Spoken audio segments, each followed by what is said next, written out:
What's up, y'all? It's your girl, Cornelia, back with another episode of Black News, a podcast where we break down current events, hot topics, and local stories involving Black people. Now let's get into it.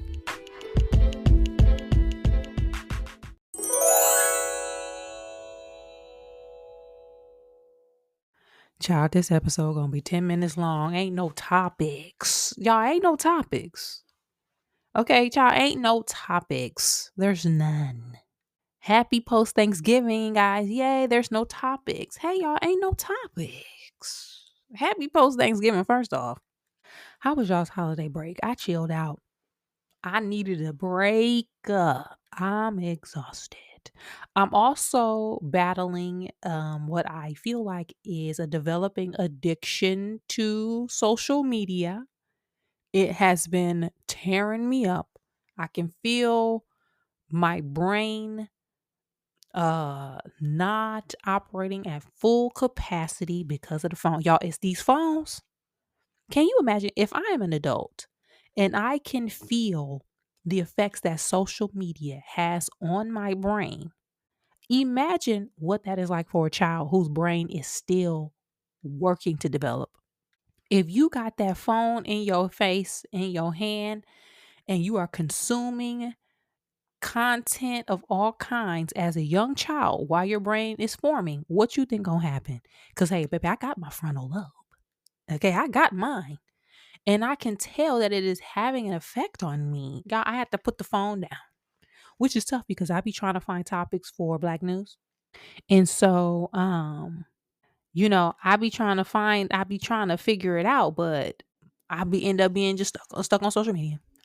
It be scroll city, y'all. Ugh, I'm so disappointed in myself. But this is something that I know I can overcome. I used to do fasts at different points in the year. At one point, I fasted off of TV and likely on social media, right? I was on there a little bit, but I would have designated times where I could check in. But when I tell you I wasn't watching TV, I was not watching TV. This was in the time when I came back from doing news and I wasn't working a day job that year. I would read books. I would do stand up. I would host. I would work and do all entertainment stuff, but I was not watching TV. And when I tell y'all my life was in a whole different place, I was a different person back then. Ooh, I might have to do something again. I got to fast off this phone. But for the sake of this episode, I was trying to find some topics, baby. Hey man, ain't nothing I want to talk about. This stuff going on in the world, but I don't know if Black news listeners want to talk about. You know what I'm saying? Like, hey, we could talk about war crimes, and I don't know. Y'all know I be getting censored. I might get censored for that one, but I don't really want to talk about that. I don't. But real quick, back to Thanksgiving. I cooked a little food at the house. My birthday was on Monday. Thank you so much for people who wish me happy birthday. Thank you so much. I felt like I talked on the phone that whole day. I went to a play this past Friday. I saw Table 17 at the Geffen Theater in Los Angeles. Really fun, really good play. It was starring Gail Bean, who is one of the actresses who was in Snowfall. She's also my soror, member of Delta Sigma Theta Sorority Incorporated. So shout out to her. It was a really good time. One of my homegirls bought me a ticket for my birthday. We had a good old time down to the Geffen. It was an interactive play too, which was really fun. But I say all that to say I'm back like cooked crack and ain't got no topics. So we'll do a quick run through of some things that's happening, and then we're gonna wrap this up. If this is 10 minutes, y'all, hey, what y'all want me to do? Like, what y'all want me to do? Okay. Hey man, I'm trying my best. Okay, so we just gonna get into a quick rundown and we'll see what happens after that. Well, first, y'all, my Substack has a logo. Y'all, it has been such a huge feat. Y'all, I mentioned many times many months ago. Child, maybe even last year. Who I don't even remember at this point. That I wanted to create a Substack that is a companion piece for this podcast, but also a standalone place where Black news can be distributed and received. I'll tell the story again. I read a book about the Chicago Defender during that time when I wasn't working, when I was reading books every day. And I was so moved by the idea, and I'm still moved by the idea or the concept or how Black people were able to receive information the way we were when the newspaper system was in full swing. And by newspaper system, I mean the Black newspapers were being distributed. There were newspapers in every major city. Well, I won't say every. In a lot of major cities that were specifically for Black people, the Chicago Defender is probably the most popular. But it was literally a place where, in addition to the Green Book, where Black people needed to go to receive information that was important to us.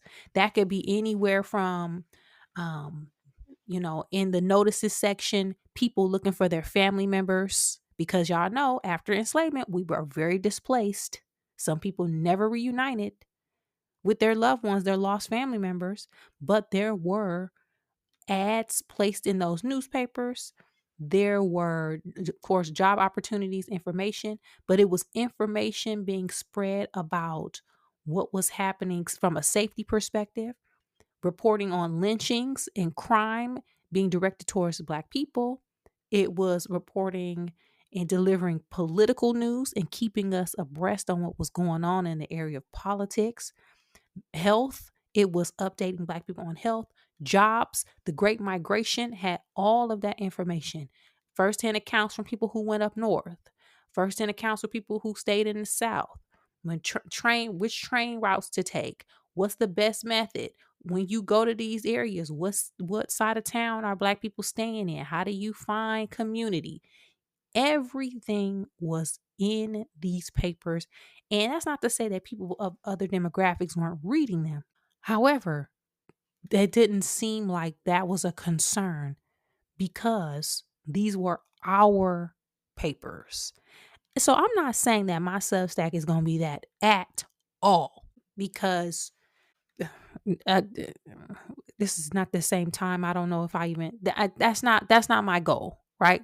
My goal, though, is to just have a landing page for people who just want some quick information, or for us to share stories or think pieces, or just have thoughtful and culture specific conversations.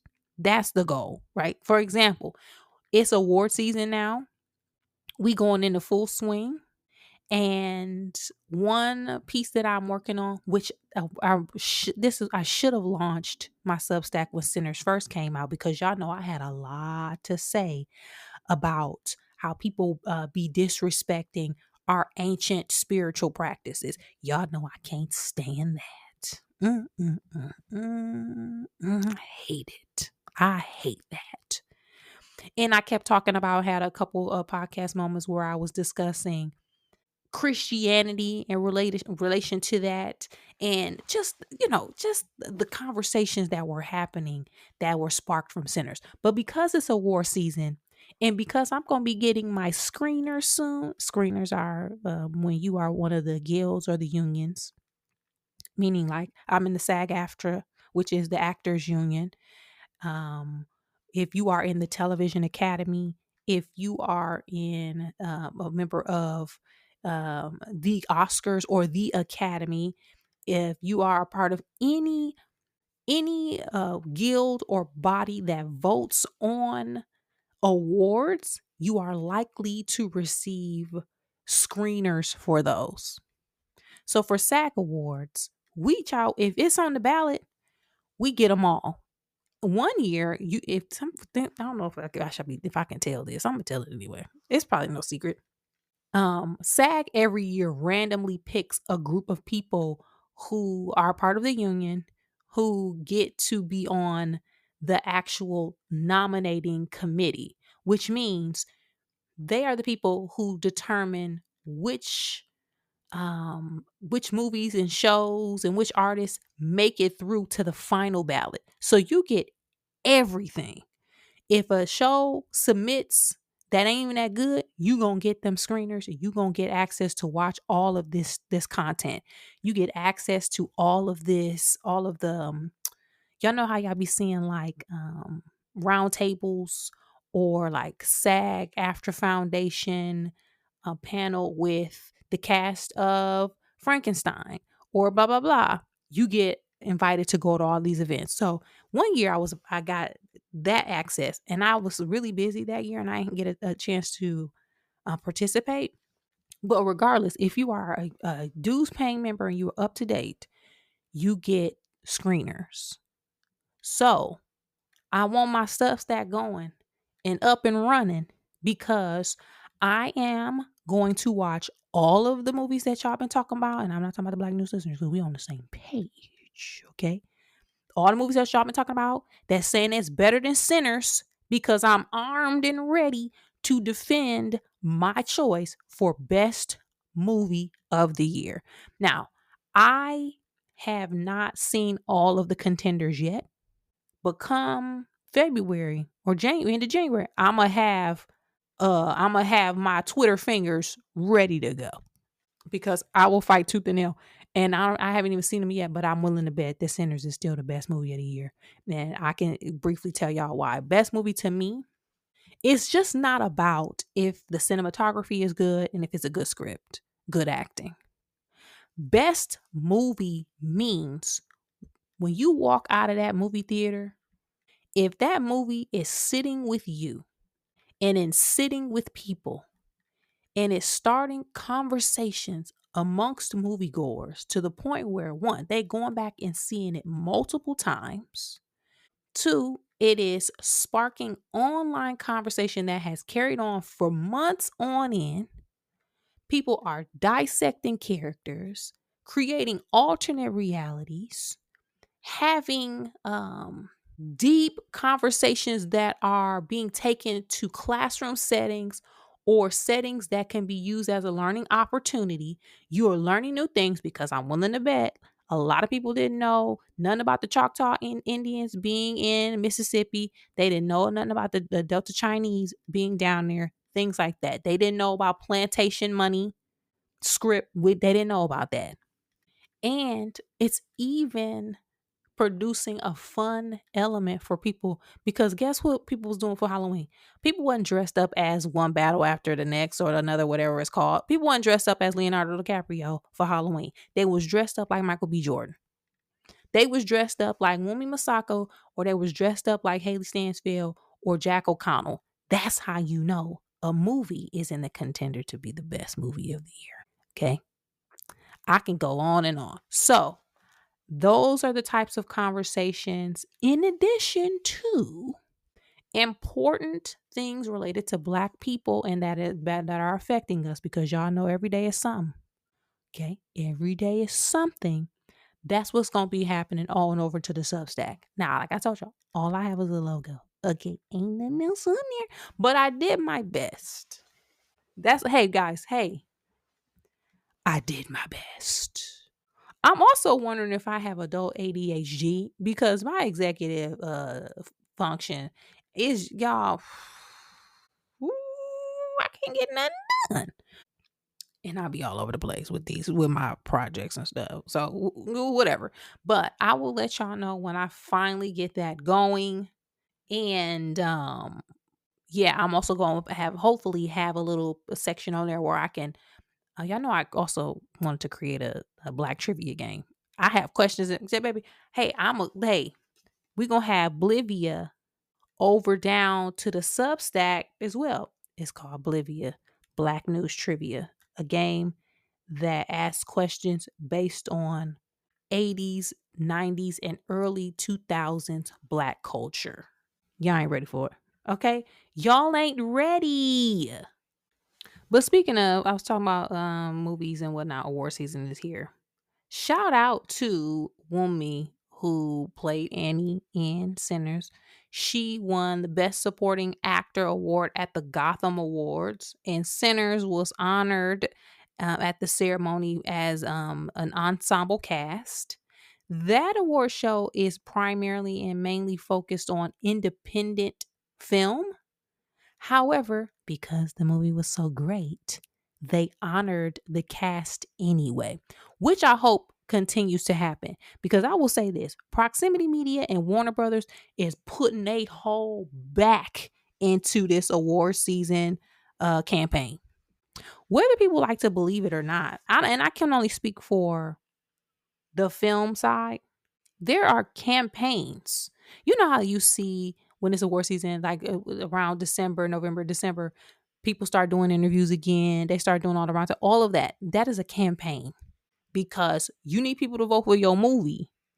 And whether they like it or not, you got to get people in front of people's faces. If you in Hollywood and you driving in LA and Hollywood, it be billboards all over for your consideration.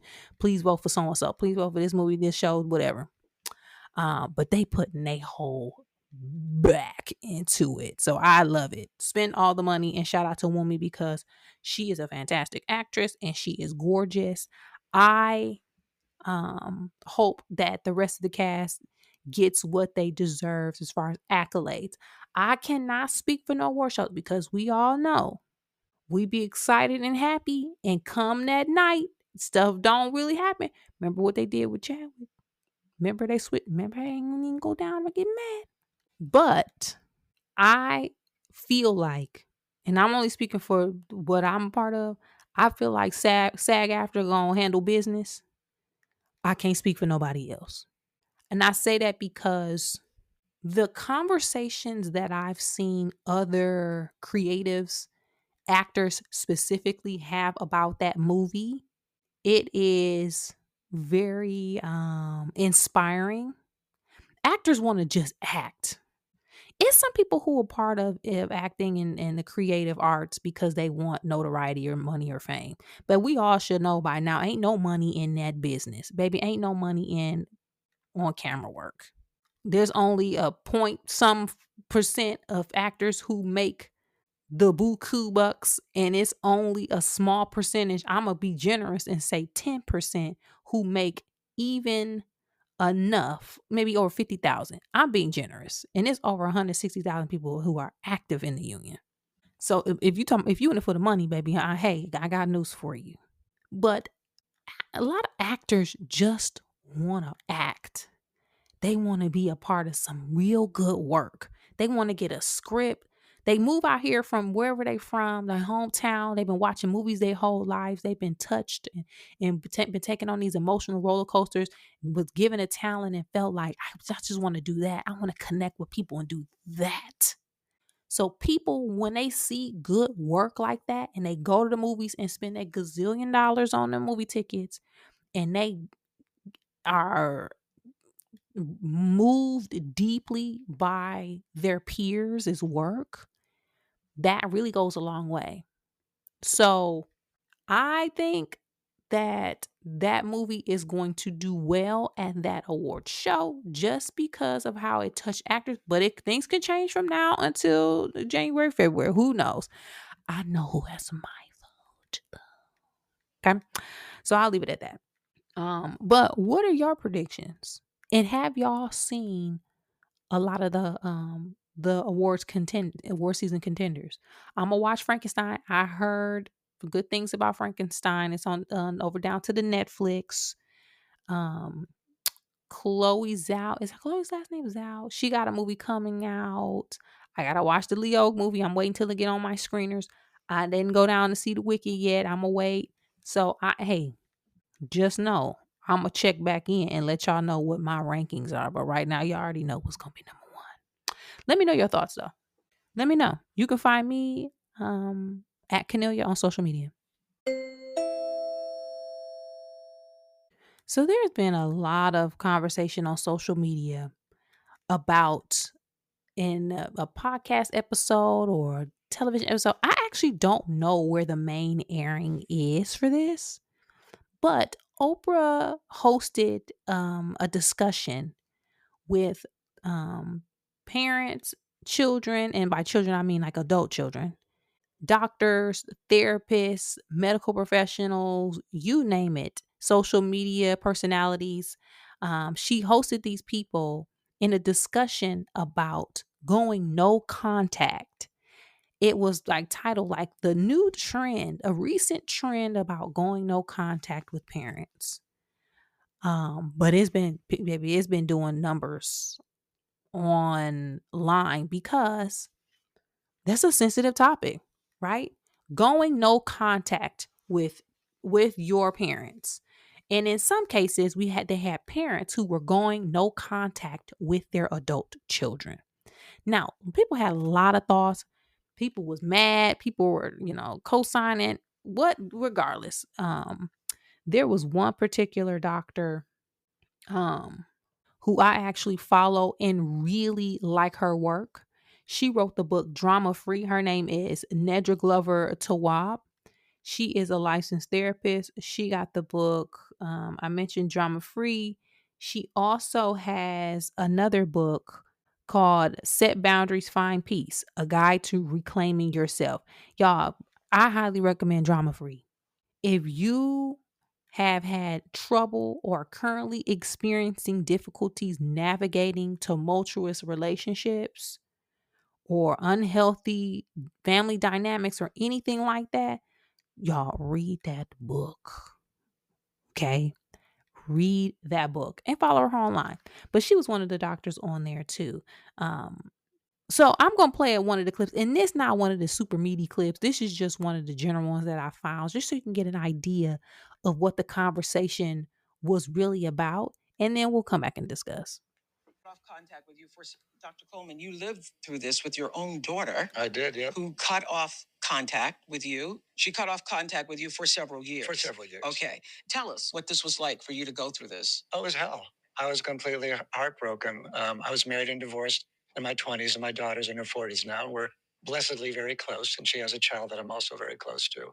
Uh, but, she's in her early 20s, and she wanted to talk to me about what it was like growing up being in a blended family, and how she felt, after I became remarried and had kids from my second marriage, which is my current marriage, and how she felt in some ways neglected, or like I didn't really have her back, and in some ways unloved by me, which is very, very painful to hear that your own child say that. And at the time, of course, I responded defensively, angrily, explained myself, blamed other people. Yeah, and for some weird reason, it didn't really bring her back to me. I don't understand why. Um, but so it really wasn't until I realized just needed to empathize with her and take responsibility and find the kernel of truth, if not the bushel of truth, in what her complaints were, that things really began to shift. Because up to that point, I was making it about me, and it was really about her and her suffering. But going through that was hell. I felt ashamed. I felt embarrassed. Did that inform your ability to write rules of estrangement? Did it? Yeah. And was it harder for you because you're supposed to know? Exactly. I mean, you're the person that's advising other families and other people about their lives, and in your own family, yes, it happened to you. Yeah, I wrote my first book on the topic when parents hurt in 2007. And as it was, once we'd reconciled, I wouldn't have written this book if we hadn't reconciled. But once we reconciled, I wrote it, and as a result, got a really wide following of other parents who were going through it, and they all said the same thing, which is, I thought I was the only one. As a result of that, I did a study of 1,600 estranged parents and published that in that book. So, yeah, it's been really my works for the past almost 20 years. Now, one interesting thing before I get into that, if I'm not mistaken, I believe Oprah, Oprah had a very difficult upbringing in childhood. She's well documented around that fact, and I believe at one point she also had to stop engaging with her mother. So I don't know if Oprah, I didn't watch the whole episode. So I don't know if she was coming from this place as a neutral party, as someone with experience in this, or someone who does not understand it. I'm not going to speak to that. Okay. I'm not. Because some people was mad at Oprah, like, Oprah, no, but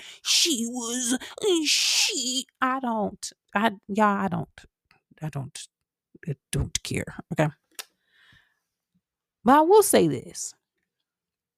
There were some parents on there and online, and specifically there was one woman who on social media was a parent who was talking about she was talking about like how parents don't get enough benefit of the doubt, and it sounded like she was blaming her child for not talking to her.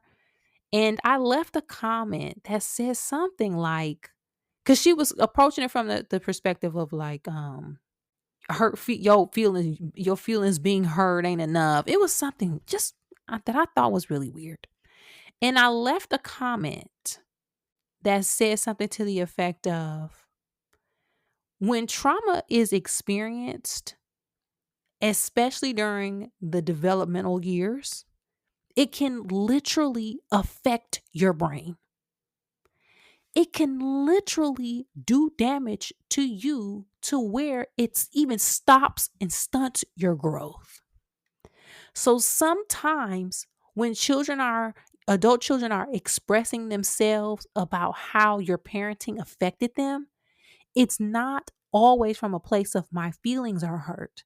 Sometimes it's from a place of you literally damaged me.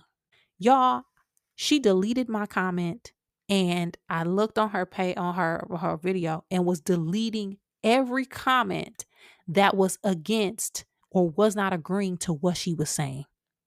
So people do not want to learn or want to hear or want to listen. Which ties into this next point. Sometimes you gotta stop talking to niggas. Like, I'm sorry. Y'all, if people are not able to even have conversations and hear multiple perspectives, and sometimes the perspective that doesn't align with yours, that does not make it you any, that does not hurt you or harm you in any way. However, some people, and it can go both ways, because some kids be doing the most. And I don't have kids, I'm just observing. But I've seen some adult children raggedy. But a lot of times you just gotta accept the fact that you're a bad parent. Like, sometimes you just suck at parent. Everybody can't be good at everything. Everybody ain't gonna be good at it. In a perfect world, you would have to take a test and pass it to be able to have a child. And you should be able to have periodic check-ins. And if you ain't up to snuff, you're done. That is not the case. That is unfortunately not the case. And we all know generational curses. We all know that trauma is passed down from generation to generation, whether you want to pass it down or not. And unfortunately, some people gonna be hurt within that. That does not mean, though, that people should be willing to take abuse indefinitely. Don't nobody got time to be putting up with nobody's BS, especially once it gets to an adult versus an adult relationship. I look at it this way. And again, I'm just speaking generally. What would you do to nurture your adult relationships? Do you have friends that you check in on? Do you talk nicely to your friends? Do you talk crazy to your friends? Are you nasty and disrespectful? Are you fun to be around? Do people hate being around you? Do you always got drama? Are you abusive? Verbally, physically, mentally, emotionally? Are you not abusive? Are you super supportive? Whatever the answers are to those, keep in mind that as adult, don't nobody got to put up with you. It ain't a part of our life's job descriptions to say, go to work, make money, take care of my family, eat, stay healthy, in shape, and deal with emotional abuse from so-and-so. That is not a part of the deal. So if people are not willing to heal or be just a decent human being to other people, baby, ain't nobody got to talk to you regardless of who you are. And that doctor in the video, in the clip I just played, spoke to that. He talked about how when he was listening to his daughter, he was like hurt and embarrassed, but they eventually came to a point where they were able to see eye to eye, and now they are back on track because with reflection, self-awareness, and accountability, both parties were able to make amends. We don't know if they're 100%. We don't know what else is going on. But for the sake of what he said, it seemed like everybody did what they needed to do in that situation. Now, I am not sure if I'm going to watch the whole episode. I looked online. It was like over an hour, like hour and 20 something. I don't know. Because I'm in my era where if I don't feel like I don't watch nothing for the sake of watching it. I got to really be interested in it. And I have listened to all the audiobooks and read the books and seen it. I've seen it all in regards to this topic.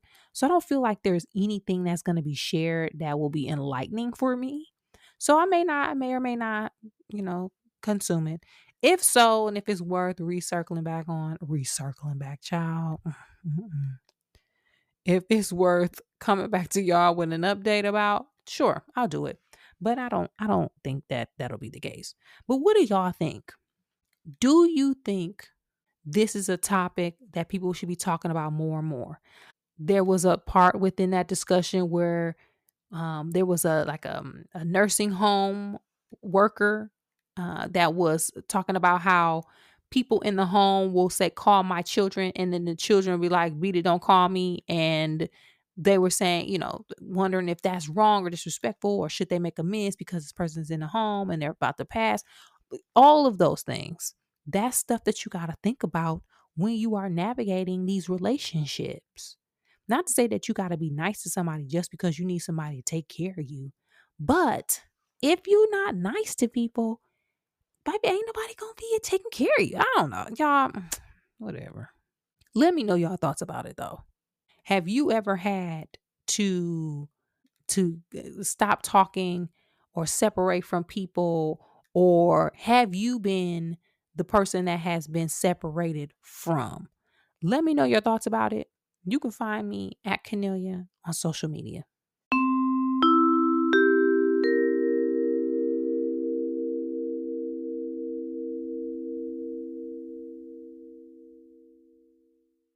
On this week's episode of Black News, we talked about how I initially thought there were no topics to discuss, but quickly found a few things that were worth mentioning, which included award season being in full effect and how I believe Sinners is still the best movie of 2025. How I have at least created a logo for my Substack and will hopefully have articles coming up in the near future. And also a conversation that has been circulating around social media that was initiated by Oprah on her podcast episode that talked about cutting family members off. Hit me up. Let me know your thoughts about all of these topics, some or none, and I'll check back with you guys next time.